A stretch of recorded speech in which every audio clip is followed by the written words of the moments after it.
Hello guys, welcome to my channel. So ఇక్కడ చూడండి, కేశఖండనశాల అంటే కళ్యాణ కట్ట అనమాట. ఎవరైనా మొక్కుంటారు కదా శ్రీశైలంలో, వాళ్ళు గుండు చేసుకుంటారు కదా, లేకపోతే కత్తెరలు ఇచ్చుకుంటారు, చాలా వరకు ఉంటుంది కదా, అది కళ్యాణ కట్ట. కళ్యాణ కట్ట నుండి మనకి డైరెక్ట్ పాతాళ గంగాకి వే ఉంటుంది అనమాట. అక్కడ మొక్కు చేసుకొని కత్తెర్లు ఏదైనా గుండు చేసుకొని అక్కడ నుండి మనం స్నానం చేసి డైరెక్ట్ స్వామి దర్శనంకి మనం వెళ్ళొచ్చు, మల్లికార్జున స్వామి దర్శనంకి వెళ్ళొచ్చు. సో ఆ వేలో చూడండి, షాప్స్ అన్నీ ఉన్నాయి ఇక్కడ.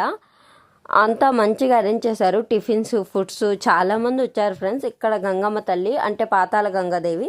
ఇక్కడ మనం దండం పెట్టుకొని అమ్మవారికి స్టార్ట్ అవ్వాలి. ఇక్కడ నుండి నియర్లీ 300 మెట్లు ఉంటాయి. 300 మెట్లు ఉంటాయి చూడండి. అలా లోపలికి వెళ్ళాలన్నమాట. మెట్లు చూడండి ఇట్లా ఉంటాయి అన్నమాట. అలా వెళ్తూ ఉండాలి. అక్కడ దీపాలు కూడా వదులుతారు పాతాళ గంగలో.